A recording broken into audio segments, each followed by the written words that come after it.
Bonsoir à toutes et à tous, nous sommes le lundi 25 septembre. Bienvenue dans votre édition de 18h du journal de TV Vendée. Au sommaire, la préfecture de Vendée a dressé son bilan de l'été en ce qui concerne la sécurité. Malgré les renforts, des points noirs persistent, notamment sur la route. Des tomates, des potirons ou encore des courgettes de plusieurs centaines de kilos, c'est ce que l'on pouvait voir ce samedi au potager extraordinaire à La Roche-sur-Yon à l'occasion du concours national des fruits et légumes géants. Et puis nous ferons un voyage à travers le temps à une plongée dans le Moyen-Âge. Les médiévales de Tiffauges avaient lieu ce week-end. C'était la 6e édition. Alors que l'automne vient de débuter, l'heure est aux différents bilans de la période estivale et on va s'intéresser à celui de la sécurité puisque la préfecture de Vendée l'a dressé en fin de semaine dernière. Pour nous en parler plus en détail, Caroline Tronche est avec nous. Caroline, on peut dire que le bilan estival de la sécurité en Vendée est contrasté et ce, malgré les renforts. Et oui Aurélien, avec un chiffre pour commencer, si vous êtes d'accord, un chiffre que nous avons déjà évoqué d'ailleurs sur TV Vendée.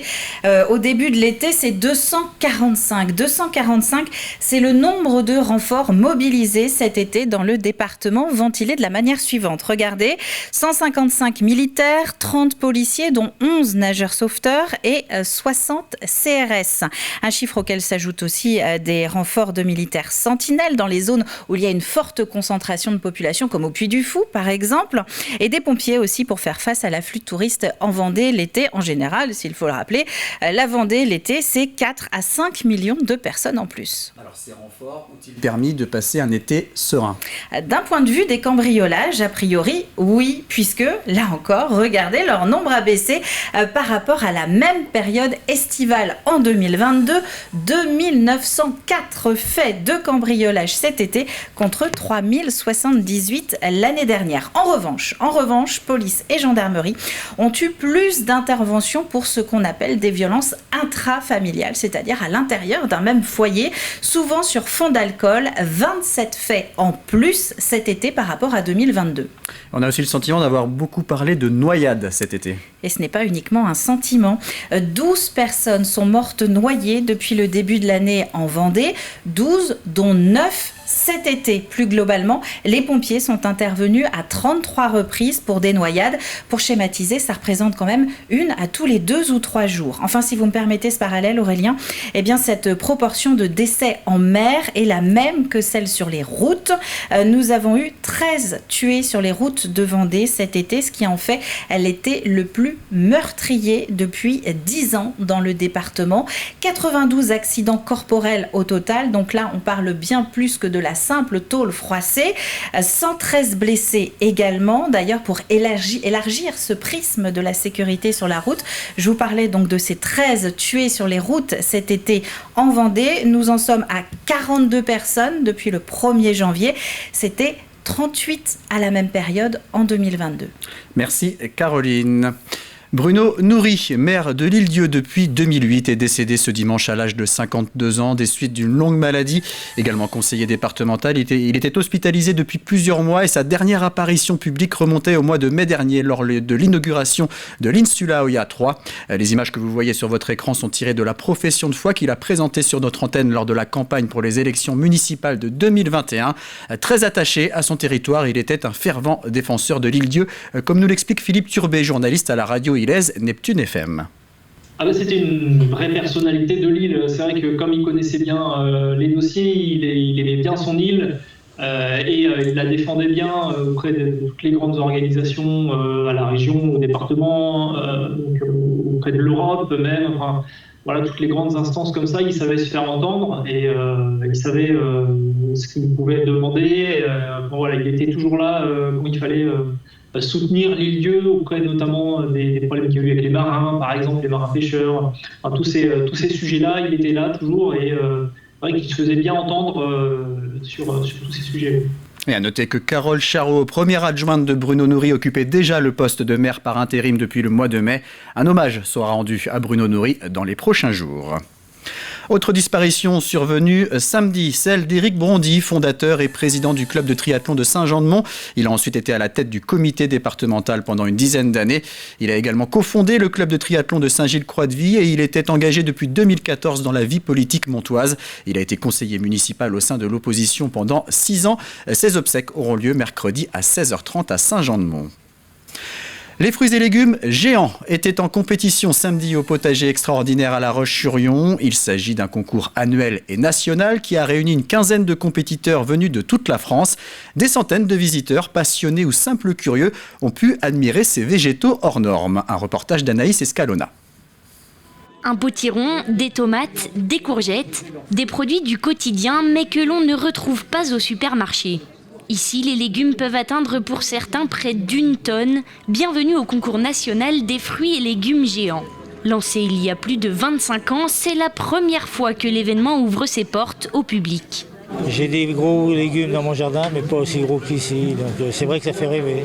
Peut-être qu'un jour, je participerai, mais ça, l'avenir le dira. On est venu en famille, et c'était pour montrer la biodiversité à ma petite fille. Puis là, il y avait un concours des plus gros légumes, donc c'est aussi marrant à voir. C'est pas tous les jours qu'on voit ça. Côté compétiteurs, ce sont avant tout des passionnés qui font pousser leurs légumes en amateurs. Alors d'abord des très bonnes graines, de la chance, une structure solide pour le maintenir, parce qu'avec le vent, il pourrait tomber. Un sol riche en matière organique. Et puis après, une bonne météo. Cette compétition est l'occasion de découvrir l'envers du décor et de montrer les différentes méthodes proches de l'agriculture bio pour cultiver de tels spécimens. Pour faire pousser ces légumes, on utilise plein de méthodes, entre autres la mycorhisation, qui est l'utilisation de champignons qu'on va associer aux racines pour booster la capacité de ces légumes à pouvoir absorber de l'eau et des minéraux et grossir parfois jusqu'à 20 kg par jour, ce qui est assez considérable. On va utiliser du lait pour éviter l'oïdium, on va utiliser certaines protections qui vont éviter justement d'autres maladies, plein de stratégies et de substances. On utilise aussi parfois le kelp, qui est une algue spécifique et qui permet une bonne adaptation de la plante aux agressions des différentes maladies et du climat. Et le vainqueur du concours, c'est lui, un potiron de presque 870 kilos. Une immersion totale au cœur du Moyen-Âge pendant 48 heures. C'est ce que proposait la 6e édition des Médiévales ce week-end à Tiffauges. Une fête organisée par le département et qui a rassemblé plusieurs milliers de personnes. Diverses reconstitutions historiques ont été réalisées par des figurants venus de toute l'Europe. Anaïs Escalona les a suivis. Pour ce passionné d'histoire, c'est bientôt l'heure de partir au combat. Avec ses 25 kilos d'armure sur le dos, le risque de blessure n'est jamais très loin. Là, j'ai une petite cicatrice. J'ai pris un coup d'épée dans la gueule. Donc 8 points de suture, 3 heures à l'hôpital de Lannion. Cette année, l'événement se focalise sur l'histoire d'un personnage emblématique de l'histoire de France, Bertrand du Guesclin, le chef des armées au XIVe siècle. C'est donc l'occasion de voyager à travers le temps, du marché médiéval aux démonstrations d'artisans de l'époque. Cet événement semble avoir conquis les visiteurs. Je suis de Nantes, tout simplement, je suis pas loin, mais j'ai jamais eu l'occasion et on parle beaucoup de Tiffauges. Donc là, c'est effectivement une occasion de découvrir ce site qui est magnifique. Franchement, ouais, on reviendrait. On reviendrait, franchement, l'ambiance est superbe. Et puis il y a des choses qu'on n'a pas eu le temps de voir, donc c'est assez serré niveau timing. Donc notamment les combats, et puis par exemple le dimanche soir on sait qu'il y a la bataille, donc c'est vrai qu'on ne sera pas là demain, mais l'année prochaine pourquoi pas. Ouais. Pour l'organisateur, le choix du lieu des médiévales représente tout un symbole. Alors ce château, il est très intéressant pour nous, parce qu'il nous permet d'envisager pour les prochaines années le siège du château. Ça veut dire de faire un projet qui n'existe pas en Europe. Faire le siège en vrai d'un château, avec de l'artillerie, des machines de guerre et tout ce qu'on peut imaginer. Le projet, c'est ça, et on va mettre 10 ans à le faire, mais on va le faire. L'idée, c'est de faire quelque chose à 25 km du Puy du Fou, qui soit de très bon niveau et qui dure dans le temps. Au total, ce sont près de 20 compagnies françaises et européennes qui ont pris possession des 3 hectares de ce château. Les 90 skippers de la Mini Transat ont enfin pu prendre le large. Après avoir été reportés de 24 heures en raison des mauvaises conditions météorologiques annoncées au large du Cap Finistère, le départ de la première étape a pu être donné ce lundi au Sables-d'Olonne à 13h38, très exactement. Les concurrents ont mis le cap sur Santa Cruz de la Palma dans les îles Canaries et doivent parcourir environ 1350 milles. La flotte devrait rester relativement groupée jusqu'au passage du Cap Ortegal. À partir de là, on devrait observer les premiers choix stratégiques et les premiers écarts se creuser. Je vous propose d'écouter 2 participants qui ont livré leurs impressions juste avant le départ. Je pense qu'on est bien 10 bateaux à pouvoir l'emporter et ça c'est en comptant les favoris. Mais il y a toujours aussi les gens qu'on n'attend pas au tournant qui eux n'ont pas cette pression forcément du résultat et qui font toujours des très très belles courses. Donc ouais, je pense qu'on est une bonne dizaine à pouvoir espérer faire quelque chose de bien. Je sais qu'une fois que je vais être dehors, ça va... Enfin, tu vois, je penserais plus à ça, mais là, le fait de partir, ouais. Non, mais c'est le fait de dire au revoir à tout le monde. Et puis, on part quand même longtemps, quoi. Parce que même s'il y a l'escale, on ne rentre pas en France. C'était pareil pour la SAS l'année dernière. On referme cette édition avec un point sur votre météo de ce mardi. En matinée, le ciel sera ensoleillé avec quelques nuages qui circuleront sur l'ensemble du département. Côté température, comptez entre 16 et 17 degrés dans les terres, entre 18 et 19 sur le littoral. L'après-midi, le voile de nuages sera toujours présent, mais les températures resteront douces et agréables, entre 21 et 25 degrés.